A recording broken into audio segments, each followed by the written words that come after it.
Hello, je suis Léna, passionnée de bien-être, mieux vivre et spiritualité. J'ai créé ce podcast pour faire connaître au plus grand nombre des méthodes alternatives pour aller mieux, que ce soit physiquement ou mentalement.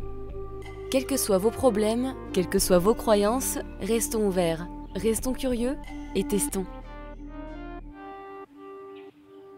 Bonjour à tous, j'espère que vous allez bien mes petits chouchous. Aujourd'hui, je vous enregistre un nouveau solo épisode pour vous parler du deuxième trimestre de grossesse. Un deuxième trimestre plus serein émotionnellement, mais tout à fait prenant quand même. Je rappelle que quand on est enceinte, on n'est pas en vacances, on pond. Et c'est pas du farniente. Ah, la matrescence, ça commence dès la grossesse et ça remue. Sur le plan de ma nuit noire de l'ombre, pour ceux qui ont écouté mon épisode sur le premier trimestre de grossesse, ça va de mieux en mieux. J'ai passé des mois très difficiles, vous le savez, mais j'ai continué d'accueillir et de m'apporter de l'amour, et je sens que ça se calme vraiment, je retrouve du sens dans ma vie, de la joie dans le moment présent, je n'ai presque plus de pensée de désespoir, et dans ces périodes de crise existentielle, de deuil, c'est vraiment, je dirais, le temps, plus ne pas être en résistance avec ce qui est, plus ressentir ces vagues d'émotions intenses qui aident à traverser cette période. Alors pas forcément plus sereinement, mais disons que ça permet d'évoluer efficacement sur la durée sans rajouter encore plus d'intensité et de perdre trop de temps dans la douleur. C'est aussi réapprendre à être bien avec soi, en fait se recentrer sur soi pour juste se suffire, au lieu de compter toujours sur l'aide extérieure. Bref, again, la force est en toi, comme toujours. Je suis vraiment en ce moment d'ailleurs dans une période où pour une fois, j'apprends à ne pas résister à tout ce qui se présente, surtout quand ce n'est pas ce que mon mental voudrait. C'est très con, mais pour les perfectionnistes, les contrôles fric, laisser faire, c'est quelque chose de très difficile. Pour moi par exemple, ça se joue sur le destin. Combien de fois j'ai essayé de forcer le destin ? Si je n'ai pas de travail qui se présente, parce que je suis freelance, je vais relancer tout le monde. Si un professionnel me laisse un mail pour me demander mes dispos et finalement ne me réécrit pas, je vais forcément lui réécrire car dans ma tête, il faut absolument que je travaille et que je gagne de l'argent ou que je ne rate pas une opportunité. Si un rendez-vous médical est trop loin de ce que veut mon mental, je vais tout faire pour trouver une date plus proche. Si mon métro ou un Uber n'avance pas alors que j'ai un rendez-vous, je pète un câble, je déteste le retard et évalue les différentes solutions possibles en remplissant mon corps de cortisol. Et ça, mon petit, c'est un bon signe de trauma.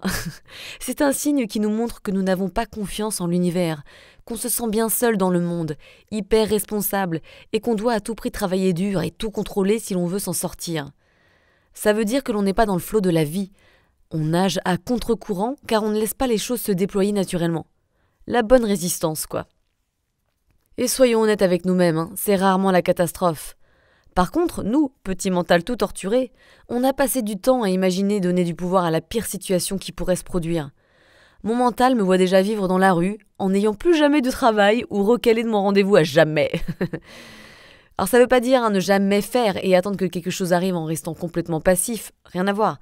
Mais ça veut dire de laisser parler davantage son intuition, de prendre conscience des moments où je nage à contre-courant, où je suis dans la résistance, et de comprendre que là, c'est pas nécessaire d'en faire plus, ni d'obéir au mental qui fonctionne sur des programmes de peur et de vieilles blessures. Car je perds de l'énergie vitale. C'est donc prendre de la distance par rapport à ces vieux programmes mentaux internes. Ce n'est pas évident, car au début le mental peut s'agiter encore plus et te dire « Mais qu'est-ce que tu fous, bordel ?» nous mettant en état de détresse, mais en prenant du recul sur cette partie de l'ego. Ça fait du bien de lâcher prise, ça fatigue moins. Et faire confiance en la vie est quelque chose d'hyper régulateur pour notre système nerveux. Ça se construit en déconstruisant nos vieux programmes inconscients automatiques, en prenant conscience évidemment et en arrêtant de les nourrir. Mais aussi, je dirais, en lisant des livres spirituels ou sur la psychologie, etc. Même quand on n'est pas là-dedans, d'ailleurs, ça ouvre vraiment l'esprit et le champ des possibles.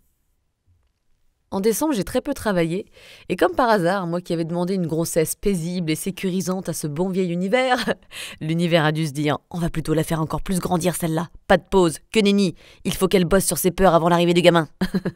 J'ai beaucoup moins travaillé à partir de la moitié de l'année 2024 par rapport à d'habitude, et notamment en décembre. À tel point que j'ai commencé à vraiment baliser et à me demander si jamais j'allais avoir mes heures d'intermittente du spectacle, ce qui m'était jamais arrivé auparavant et ce qui est nécessaire pour avoir un semblant de congé maternité. Donc j'attends de voir ce que ça va être d'ailleurs. Et j'ai tellement stressé de ma situation avec des questions comme comment je vais faire? On va plus jamais m'appeler, mais qu'est-ce qui se passe? Je vais devoir rebosser pratiquement tout de suite après. Pas de congé mat, tant pis. J'ai des formations qui arrivent en plus. Comment je vais payer tout ça?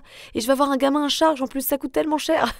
Enfin bref, vous voyez bien le scénario catastrophique, à tel point que je suis évidemment tombée malade, gros rhume, mal de gorge, j'ai toussé comme une folle, zero energy. Et encore une fois, c'était un rappel qui me disait que ce stress que je m'étais créé n'était absolument pas nécessaire et dérégulait mon système nerveux tout en ne faisant pas du bien à mon bébé. Donc en fait, ça sert à rien. Oui, mais dites ça au mental. J'avais encore anticipé négativement le futur et ça me fait perdre de l'énergie vitale, ça perturbe toutes mes cellules, ça c'est Sneezkoot. Lesson learned, en tout cas j'essaye, c'est évidemment pas facile tous les jours, je vous parle de ça, mais bon, il y a des jours c'est plus difficile que d'autres.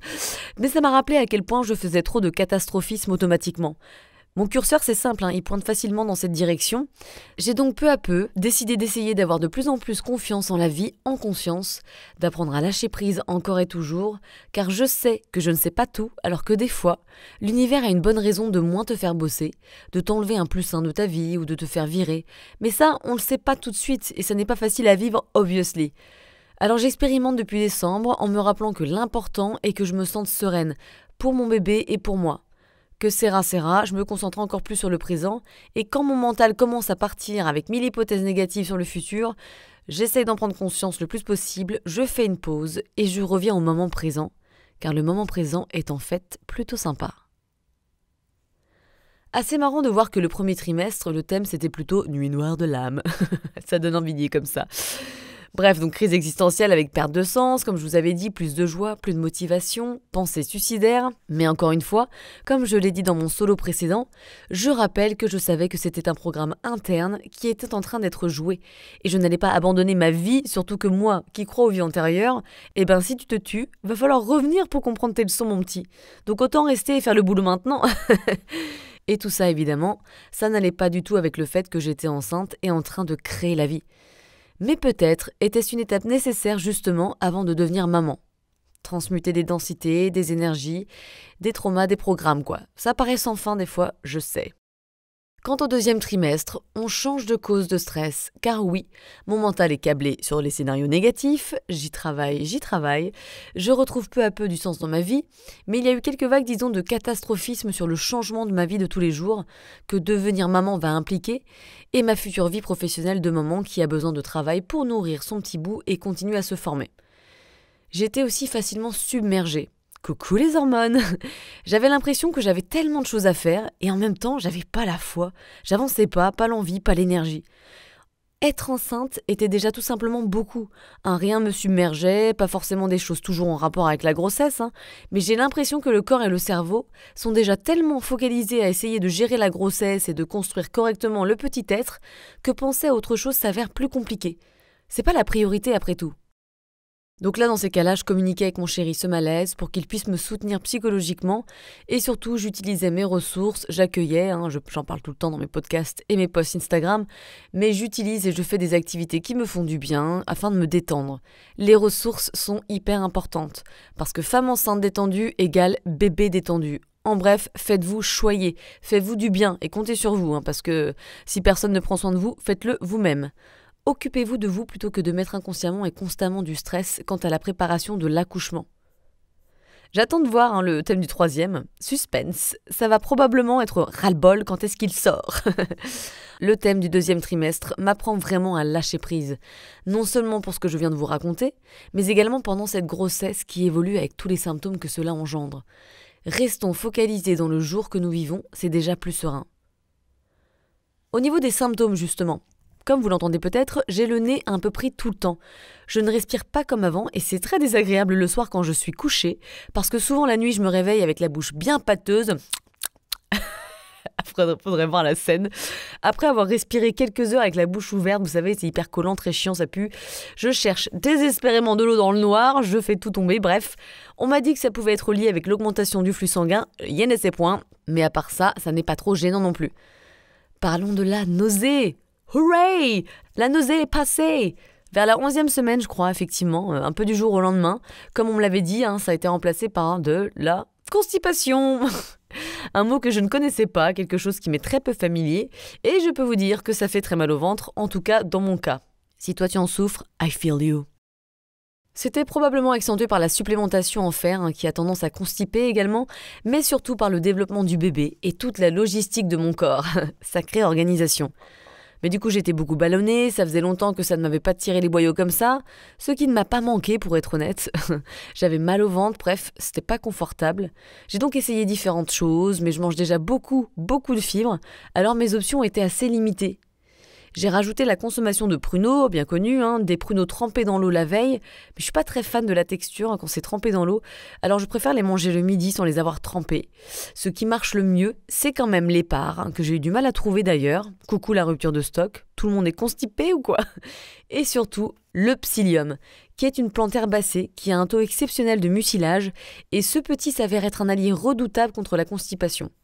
Je vous conseille vraiment le psyllium en poudre, parce que le psyllium pas en poudre, c'est vraiment pas glamour dans l'eau.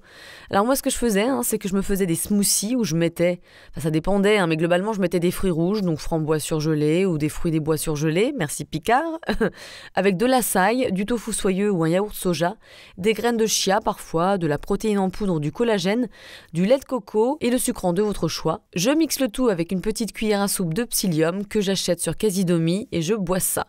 Carrément plus agréable et plus beau caca tout bien après.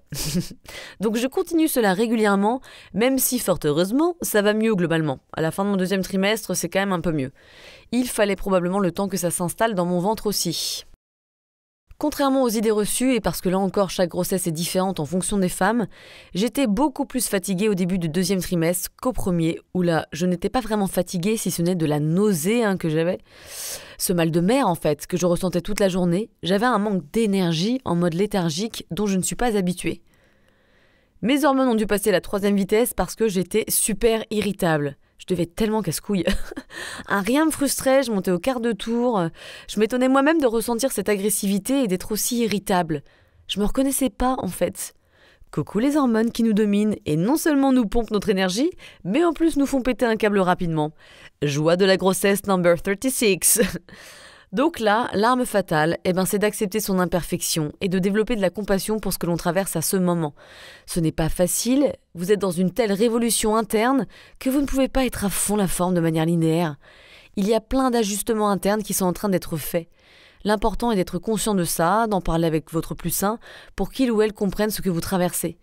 Je pense que le terme révolution est vraiment juste pour refléter la grossesse, bien qu'elle soit toujours différente en fonction des femmes.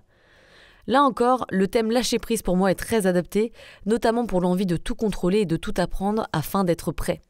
En effet, à la fin du deuxième trimestre, on est dans les 6 mois de grossesse, on a bien dépassé la moitié, on peut commencer à flipper et à se dire qu'on n'y connaît rien, qu'on n'est pas assez prêt, qu'on n'a encore rien appris. Mais encore une fois, personnellement, mon but, c'est de me sentir bien et sereine, tout en accueillant les doutes et les peurs, bien sûr, tout en parlant avec mon chéri. Je fais vraiment partie des gens qui n'ont pas envie de lire tous les livres sur la maternité. Non, pas envie. J'ai juste envie de me sentir sereine. Assez de stress comme ça, voyons donc. C'est probablement dû au fait que je contrôle déjà beaucoup de choses dans ma vie, donc contrôler encore un autre thème, non, là je me protège. J'ai donc suivi ce qui me paraissait aligné et doux, et c'est ce que je vous conseillerais de faire. Ne soyez pas trop commando, écoutez-vous et suivez ce qui vous attire. Ne vous forcez pas trop, les réponses elles sont en vous de toute façon. Devenir mère reste avant tout quelque chose de naturel et instinctif. À trop apprendre, on peut finir par être complètement perdu, à ne pas savoir écouter le bébé avec ses vrais besoins et à se juger quand on se sent mauvaise mère. Par contre, une BD, recommandée par une amie, coucou Enso, m'a paru super attractive, les 3 tomes de Lucille Gomez, La naissance en BD. Super bien expliqué et résumé pour comprendre les accouchements naturels, physiologiques, versus les accouchements plus classiques en hôpitaux. Ça se lit vite, c'est une BD, c'est mignon, c'est très visuel et clair, et ça permet de faire un choix plus conscient du type d'accouchement que l'on souhaite, tout en nous redonnant confiance, car oui, les clés se trouvent en nous. Je vous lis quelques lignes de descriptif en teaser. Ce livre explique la physiologie. Il raconte ce qui se passe lorsque les femmes accouchent sans peur et sans gestes parasites. Rendre aux femmes la connaissance intime du fonctionnement de leur corps, c'est leur rendre le pouvoir. Nous rendre notre pouvoir. Celui de se sentir forte et compétente pour donner la vie. Pas mal, non? Je vous le conseille vraiment, il est super. Un autre bouquin qui est très connecté à ce que j'aime, c'est une personne qui me suit sur Instagram qui me l'a conseillé. Je la remercie d'ailleurs. Le livre s'intitule « Vivre et transmettre le meilleur pendant sa grossesse » de Sophie Mettet. Ça porte son nom, c'est vraiment comment développer sa connexion et sa relation avec son bébé dans le ventre. Et ce qui est marrant, c'est que j'avais l'impression, littéralement, de lire un bouquin que j'aurais pu écrire, tellement je partage sa vision. En attendant, c'est pas moi qui l'ai écrit, le mérite lui revient. C'était rassurant car je faisais déjà beaucoup de choses intuitivement. J'en ferai sûrement un solo épisode d'ailleurs pour vous expliquer les grands concepts. Mais globalement, je me connecte beaucoup à mon bébé, je lui parle dans ma tête, on peut aussi le faire à l'oral en fonction de nos envies. Je lui chante des chansons de temps à autre, je le touche beaucoup, mais voilà, le truc c'est que je me connecte en conscience à lui régulièrement. Quand je dis en conscience, c'est avec intention. Ça permet en plus de me faire grandir en tant que nouvelle maman et de développer ce lien de maman-enfant. Après, j'ai une amie qui n'a pas du tout fait ça pendant sa grossesse, elle n'en ressentait pas l'envie, encore une fois, écoutez-vous. Écoutez vos yes et vos no. Je vous le recommande donc, mais en tout cas, lisez ou écrivez sur le sujet qui vous intéresse vraiment, et si vous n'avez pas envie, vous n'avez pas envie, respectez ça. Lâchez prise, sortez du contrôle, c'est déjà beaucoup de pondre, on va pas se mettre davantage la rate au courbouillon. Que nini. Autre point hyper important en plus du lâcher-prise, je dirais, c'est de ne pas se comparer aux autres femmes enceintes. Ouh là là là là là, ça ne sert à rien, hein. On a tous des symptômes différents, on peut avoir un bidon qui se voit à 3 mois alors que le ventre d'autres femmes ne se verront pratiquement pas à 5 mois, avoir la nausée toute la journée alors que d'autres auront juste de la fatigue, on peut avoir des boutons, d'autres non, moi j'en ai plein le dos, mais écoute c'est comme ça, je vais pas me stresser davantage, je fais déjà ce que je peux, it is what it is Lord. On peut avoir des vergetures, d'autres non, avoir des super cheveux et des ongles solides, d'autres non, avoir envie de manger beaucoup, d'autres non, ce qui est mon cas d'ailleurs, j'ai pas plus faim, je mange un peu plus, je fais attention à augmenter la dose de protéines quotidienne par exemple, je suis un peu plus laxiste, mais je ne fonce pas sur les éclairs au chocolat pour autant. Encore une fois, on est toutes différentes et ce n'est pas parce qu'on est enceinte au même moment qu'on va vivre la même chose. Impossible. Donc ne tombez pas dans le piège de la comparaison. Lâchez-vous la grappe, occupez-vous de vous, de votre transformation intérieure, prenez soin de vous, basta, c'est ça qui compte. Après, je dois avouer que quand tu n'es pas immunisé par la toxoplasmose, ça reste assez frustrant ou inquiétant les sorties. Le Toxoplasma gondii est un parasite qui vit dans la terre. Il faut donc bien laver ses légumes, faire attention à la viande, car on la retrouve sous forme de kystes dans les muscles des animaux. Il faut bien faire cuire la viande pour éviter les risques de contamination. Le chat, apparemment le seul animal à le reproduire, est contaminé lors d'un contact avec de la viande crue, en chassant des oiseaux ou des souris. A priori donc, si on a un chat d'intérieur qui ne sort jamais et qui ne mange que des croquettes, no risque. S'il sort de temps en temps, on porte des gants, on évite de nettoyer sa litière ou on fait attention aux excréments. Et si tu le papouilles, tu te laves les mains après. Mais demande quand même à ton médecin pour être sûr et avoir les infos comme il faut. Pour la toxo, tu dois tout contrôler, notamment dans les restos, pas simple parce que tu sais pas à quel point ils ont lavé tes légumes. J'ai fini par lâcher davantage prise au 2e trimestre vs 1er trimestre où là je lavais chaque feuille d'endive et tout 3 fois en mettant du vinaigre, d'alcool dedans, etc. Maintenant j'en mets même plus parce que certains spécialistes pensent que le tremper dans du vinaigre ça ne sert à rien. Bon bref, c'est toujours des infos, oui, non, on sait jamais. En tout cas, j'ai lâché un peu prise, mais tu n'es quand même jamais à l'abri d'un doute ou d'une inquiétude. Et c'est vrai que la grossesse, c'est ça, c'est une source d'inquiétude. Tout peut l'être en tout cas. Donc autant essayer de s'apaiser, de faire confiance, car sinon c'est la source d'angoisse. Surtout qu'il n'y a pas que la toxoplasmose, il y a aussi la listeria, la salmonelle, etc., etc. Ah, je peux te dire que si tu veux qu'on te fasse peur, sois enceinte. Après, ce qui est intéressant, c'est que c'est surtout en France qu'on te demande de faire des tests chaque mois pour vérifier que tu n'as pas la toxo. En Angleterre, par exemple, aucun test. Mais vu que ça a été trouvé par des Français, c'est pas étonnant non plus.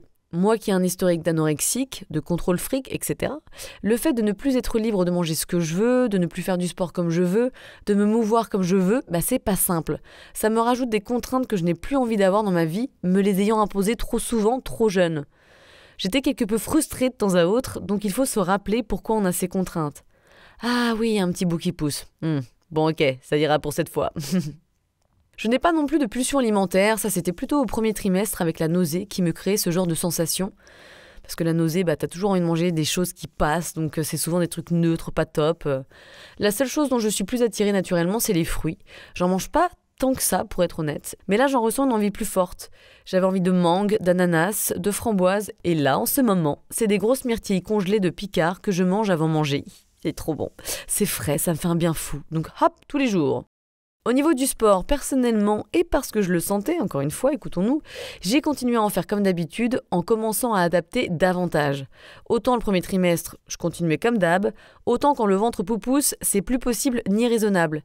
J'ai donc arrêté les abdos, sniff, j'adore les travailler, mais je ne veux pas non plus finir avec une grosse diastase abdominale, vous savez, c'est la séparation centrale des côtés gauche et droit des muscles des grands droits de l'abdomen, le fameux six-pack, et ça, on n'en veut pas. Du coup, je me suis beaucoup renseignée pour éviter ça. Après, on fait ce qu'on peut, car on va potentiellement tous l'avoir un petit peu, notamment en postpartum, c'est normal et naturel. Mais j'ai donc pas mal bossé à mobiliser le transverse, qui est hyper important quand on est enceinte. En fait, 2 éléments sont importants, la respiration diaphragmatique et un bon engagement du tronc. Le fait de respirer à partir du diaphragme plutôt que de la poitrine est hyper important. Comme je suis sportive, je me suis également pas mal documentée sur le périnée. Je suis même allée voir une kiné spécialisée dans la rééducation périnéale, ce qui est pas mal quand on est sportive, car on veut éviter de faire n'importe quoi sous prétexte que l'on est accro au sport ou qu'on a un sacré niveau. Ça permet aussi de savoir si ton périnée est hyper ou hypotonique ou normal.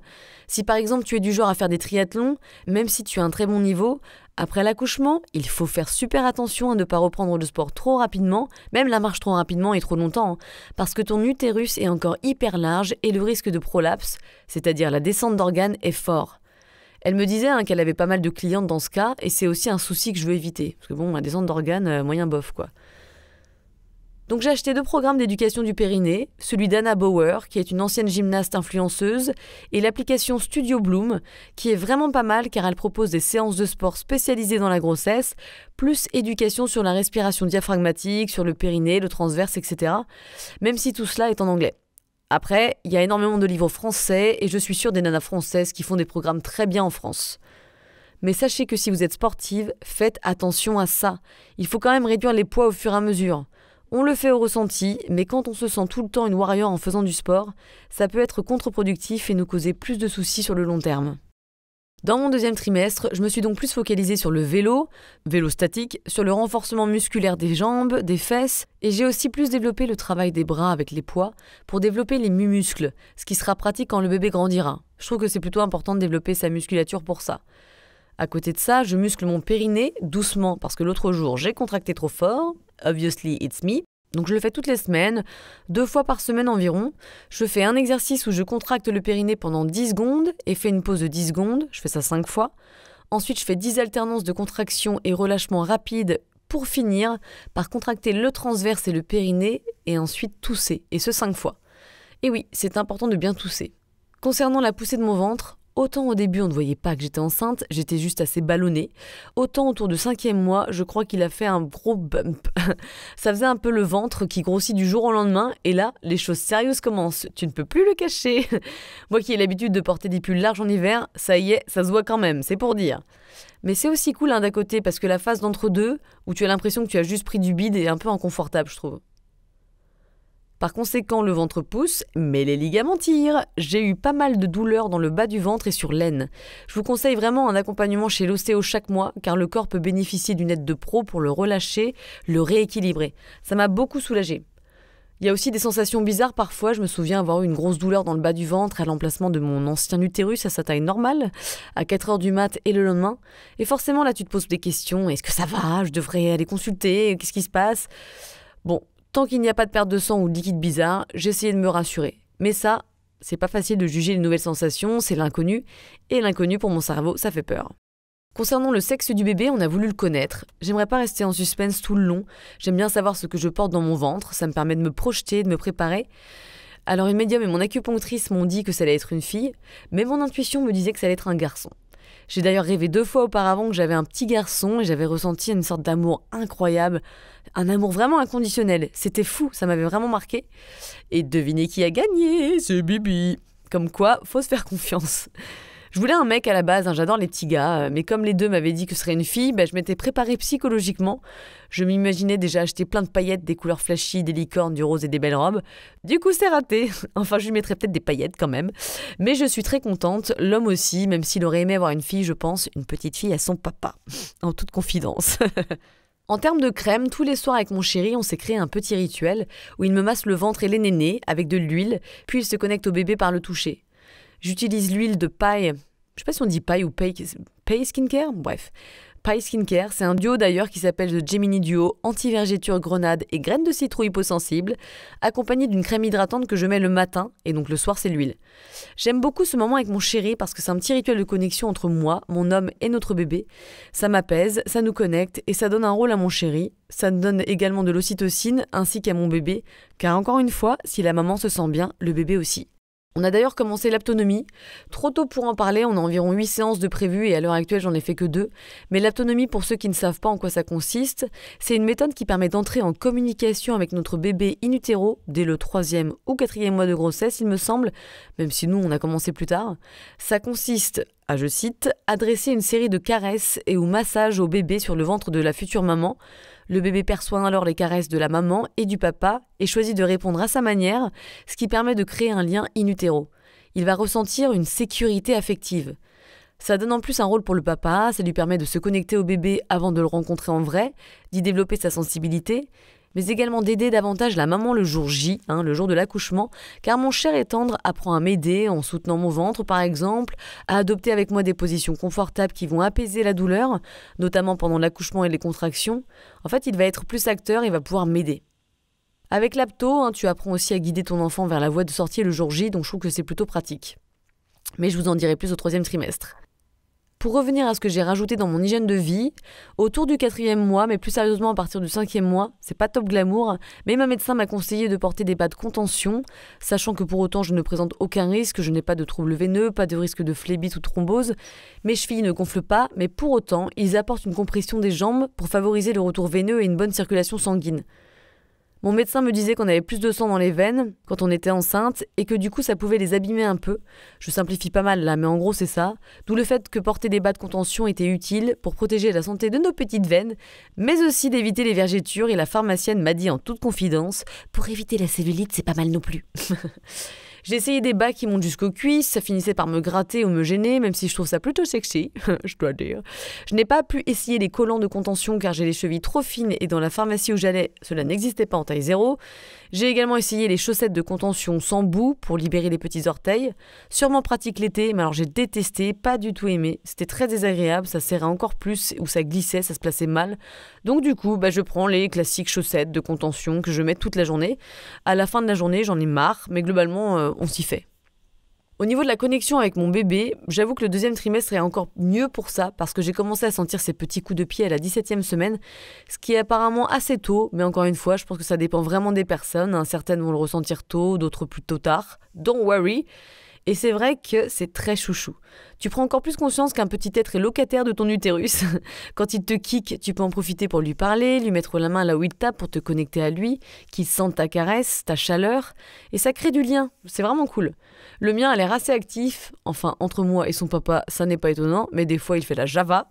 C'est vraiment ça que je préfère de toute la grossesse. Autant le reste m'ennuie plutôt, pas mon truc, sans surprise, c'est contraignant &co.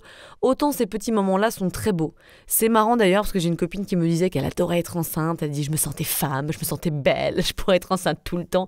Pour moi c'est cauchemar, même si globalement ça se passe très bien, j'en ai conscience.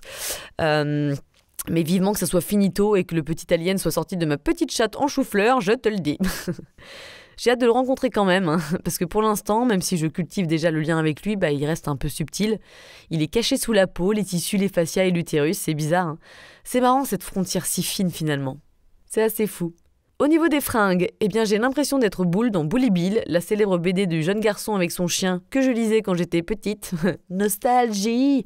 C'est-à-dire que j'ai l'impression de m'habiller pareil tout le temps. Qu'est-ce qu'on s'emmerde?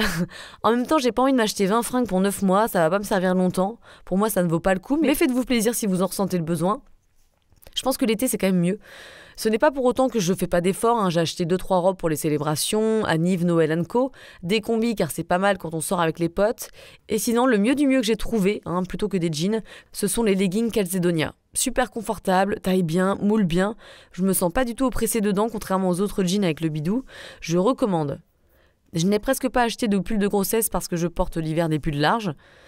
Mais vraiment, je pense quand même que c'est beaucoup plus simple de bien s'habiller l'été parce que t'as plein de robes mignonnes de femmes enceintes.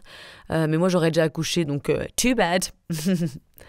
Un petit truc qui me fait rire, c'est que je ne suis pas le genre de personne qui fait des nudes et qui l'envoie à son mec. Je veux pas que ça se retrouve je ne sais où. C'est pas trop mon trip, après chacun son truc. Par contre, en étant enceinte, j'aime beaucoup faire des petits nudes doux, que j'envoie à mon mec pour lui montrer mon ventre de femme enceinte parce que je trouve ça assez beau finalement en photo, ce petit ventre tout rond. Je m'amuse toute seule à lui envoyer au boulot, il n'y a rien de compromettant en plus et ça lui fait plaisir. Petit tips de couple et de complicité. Parlons maintenant des nuits. Oh my god. Eh bien, c'est pas foufou, je me réveillais souvent, surtout à la fin de mon deuxième trimestre, je ne sais pas pourquoi. J'avais plutôt l'impression de faire plein de siestes. Après, ce n'est pas pour autant que j'étais très fatiguée, mais je dors pas pareil qu'avant. C'est plus saccadé. Et là, avec le troisième trimestre qui arrive, c'est de pire en pire, car avec le gros bide, tu as du mal à te tourner la nuit, ça tire vite le ventre. Il faut faire attention à ne pas trop tirer pour la diastase notamment. On ne veut pas le ventre en forme de cône. Donc c'est toute une orga quand tu te retournes, sachant que je me retourne de plus en plus. Je bouge beaucoup, peut-être aussi parce que le bébé bouge et je me réveille. Je sais pas. Au niveau des compléments alimentaires, je prends pas mal de compléments. Toujours la grossesse fer de Terra Science, mais j'ai rajouté un autre complément de fer car ce n'était pas assez. Je fais partie des gens qui ont des bonnes carences de fer et c'est hyper important de contrer cela. Le bébé commence à pomper beaucoup plus, je prends toujours de la spiruline, de la vitamine D, du magnésium, de l'iode, de l'oméga 3 et j'ai rajouté du calcium sous forme de lithothame, de la cérola pour la vitamine C. Vers le 6e mois, il faut normalement faire un test pour le diabète en prenant une dose de sucre conséquente, ce que je n'ai pas voulu faire. Enfin, je savais qu'on pouvait trouver une autre solution. Du coup, avec ma gynéco, elle m'a fait une ordonnance pour faire une prise de sang à jeun et post-prandial, c'est-à-dire après un bon petit déjeuner, et RAS, ce qui est cool car c'est vrai que c'est pas sympa quand tu es enceinte et que tu as du diabète de grossesse.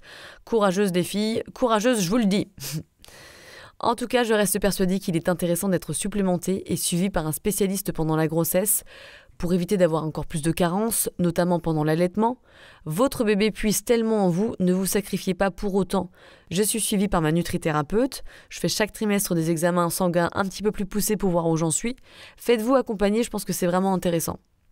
Et en plus, ça peut peut-être éviter aussi les dépressions postpartum quand t'es complètement carencé de partout. Bref, ça vous aide. Quant à mon chien, autant j'ai l'impression qu'elle sentait un petit peu au début, autant là, je pense qu'elle s'en branle la nouille, dirais-je de manière classe. C'est pratique de la porter, car je la cale sur mon ventre. Mais j'ai hâte de voir, n'empêche, comment elle va se comporter avec mon petit gars. J'en ferai des stories pour les curieuses. Voilà mes chouchous, c'est la fin de cet épisode sur le deuxième trimestre. Vivement le troisième, ça veut dire que ça sera fait. Je vous fais un constat authentique où je raconte mes inquiétudes, mes doutes, et je me plains quelque peu, car ça reste pas facile, mais encore une fois, je reste consciente que j'ai de la chance qu'il n'y ait pas d'anormalité chez le bébé, etc., que tout se passe globalement bien. D'ailleurs, l'écho du premier trimestre reste la plus intéressante selon les spécialistes, parce que tu vois tout le corps, alors que plus il grossit, plus c'est dur d'apercevoir quoi que ce soit. Mais les échos sont des beaux moments aussi. Savourer, c'est assez fort. Tu peux le voir bâiller ou sucer son pouce, bouger, faire des kicks, avoir le hoquet. C'est très choupinou. Moi qui à la base ne suis pas du tout bébé, mais plutôt chien, soyons honnêtes, quand c'est le tien, ça n'est quand même pas pareil. Laissons-nous surprendre par la vie qui se crée en nous, car ça reste une sacrée aventure. Gros bisous mes loulous, n'hésitez pas à ajouter une note sur Spotify si vous avez aimé ce podcast, car si vous n'avez pas aimé, ne le faites pas. Je prends tellement de temps à faire mes épisodes de podcast que je préfère de l'encouragement que du blâme. Ça doit pouvoir se comprendre, n'a-t-il pas? Vous pouvez aussi prendre quelques minutes pour me faire un avis sur iTunes Podcast sur l'ordinateur. J'adore lire vos avis, ça me fait du bien et ça permet de faire connaître davantage mon podcast, ça me motive. N'hésitez pas non plus à le partager, je sais que vous savez, mais en France c'est franchement difficile de faire monter un podcast. C'est pas comme les Américains avec leurs millions d'écoutes par semaine dans leurs 6 grands pays, avec leur team de producteurs et ingé-sons, etc. Ici, il n'y a que moi-même. Prenez bien soin de vous, encore plus si vous êtes enceinte, et écrivez-moi un MP si vous voulez me partager des choses. Bisous!